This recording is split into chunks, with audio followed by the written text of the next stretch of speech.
chercheur Côte d'Azur. Oui, alors je suis Marcel Decker, je suis directeur de recherche à l'INSERM, chercheur Côte d'Azur, et je suis co-responsable d'une équipe au C3M. Et donc dans le projet Inflammasik, j'ai une formation de biologie cellulaire et j'apporte mes compétences en signalisation des voies tyrosine kinase SYK et donc de la pathologie qui s'appelle chérubisme. Alors bonjour, je suis Philippe Gual, je suis directeur de recherche INSERM, je travaille aussi au C3M et nous travaillons sur les maladies chroniques du foie. Et du coup, on a justement développé ce projet avec Marcel Decker pour essayer de mieux comprendre l'inflammation chronique associée à cette pathologie. Le projet Inflammasik est un projet important parce qu'en partant d'une pathologie rare, donc une maladie génétique rare qui touche moins d'une personne sur 10 000, on va essayer de comprendre les mécanismes moléculaires qui sont impliqués dans ces inflammations chroniques et essayer de l'appliquer à des pathologies beaucoup plus courantes comme les maladies hépatiques liées à l'obésité, qui sont des maladies qui touchent des millions de personnes dans le monde. Et donc c'est pour ça que les informations sur les voies moléculaires, en particulier cette voie de signalisation contrôlée par la kinase, la tyrosine kinase SYK, va être importante pour essayer de trouver de nouvelles cibles, ou en tout cas essayer de développer de nouvelles approches thérapeutiques donc en ciblant cette voie de signalisation moléculaire. Alors hépatite, tite veut dire inflammatoire, inflammation, hépa pour hépatocyte, le foie. Donc il y a une inflammation au niveau du foie. Alors il y a plusieurs types d'hépatite, ça peut être dû à différents agents, à différentes étiologies, que ce soit l'alcool, le virus, au niveau médicamenteux, des maladies auto-immunes, et qui va conduire à la mise en place de cette inflammation. Et dans le cas de justement cette stéatohépatite associée à un dysfonctionnement métabolique, c'est les altérations du métabolisme qui vont jouer un rôle important dans cette mise en place de l'inflammation.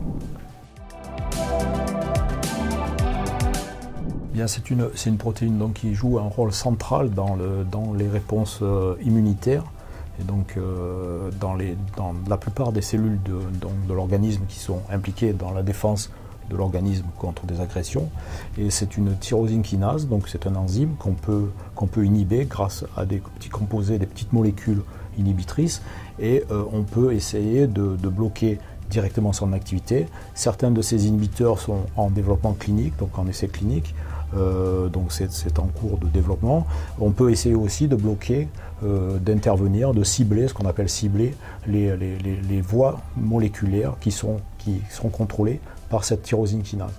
Et donc d'essayer de valider dans nos systèmes précliniques, donc in vitro, sur des cellules, sur nos modèles des pathologies que nous étudions, d'essayer de valider donc l'inhibition de cette voie moléculaire contrôlée par la kinase SYK. Et justement, pour rebondir sur ce que disait Marcel, c'est que déjà, sur les modèles murins, on a pu voir que l'inhibition de cette protéine a des effets bénéfiques. Et deuxièmement, c'est qu'en inhibant l'activité de cette kinase au niveau des macrophages, on ne va pas agir que sur le foie, on va agir aussi sur les autres organes et il va avoir une amélioration du métabolisme. Donc ça va avoir un double effet sur le métabolisme, et bénéfique, et en plus prévention et correction des complications hépatiques. Alors, c'est une pathologie qui est très compliquée, du coup on est obligé d'utiliser plusieurs approches complémentaires. Alors, on a utilisé des modèles murins qui miment le chérubisme, des modèles murins qui miment justement les complications hépatiques de l'obésité, mais en plus de ça, on a pris des techniques qui vont nous permettre de mieux caractériser l'inflammation par des approches de cytométrie en flux, par des approches génétiques et aussi des approches in vitro qui nous ont permis d'aller un peu plus loin sur la compréhension des mécanismes. Et les différentes voies qu'on a pu identifier chez la souris sur les cellules ont été en plus validées chez l'homme, c'est-à-dire qu'on a tiré parti de notre cohorte de patients où sur le foie, on a pu déterminer s'il y avait une augmentation de l'activité de ces différentes voies en fonction de la gravité de la pathologie. Alors, pourquoi on doit se préoccuper de ces questions? C'est important. Comme je vous ai dit, la prévalence de l'obésité augmente. Information importante, c'est que c'est inversement corrélé aux revenus.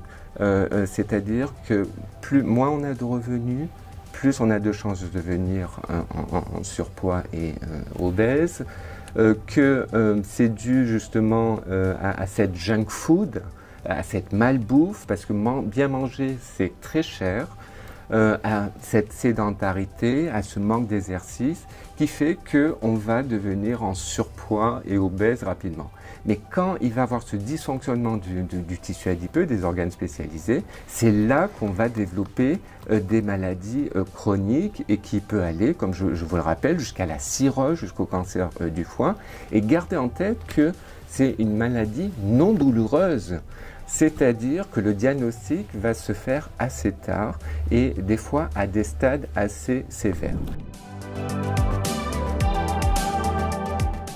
On peut réfléchir 2 minutes. Ah non, moi j'y vais. Alors moi je veux être un hépatocyte. Pourquoi un hépatocyte? Parce qu'un hépatocyte c'est indispensable. Je vous rappelle qu'on ne peut pas vivre sans le foie.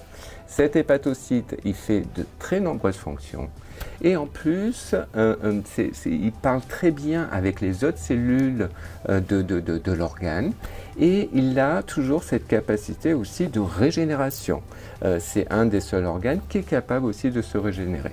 Donc le foie, je trouve que c'est une cellule impressionnante.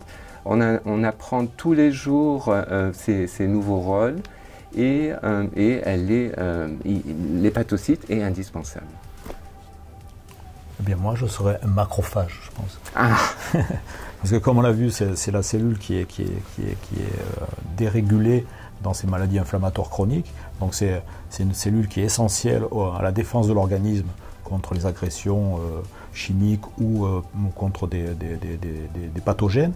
Et c'est une cellule aussi qui est impliquée dans tout ce qui est cicatrisation, dans les maladies cardiovasculaires et dans les maladies aussi, dans le développement du cancer, de nombreuses formes de cancer, justement son rôle qui est de moduler l'inflammation chronique et liée à des atteintes comme les fibroses et pulmonaires en particulier. Du coup, comme je vous l'ai dit, l'hépatocyte parle aux autres cellules et on parle, le macrophage et l'hépatocyte parlent. Et en plus, l'hépatocyte envoie des signaux aux autres organes. Donc c'est vraiment lié, l'inflammation, macrophage, hépatocyte. Je pense que c'est un bon groupe, hein. Ça parle bien.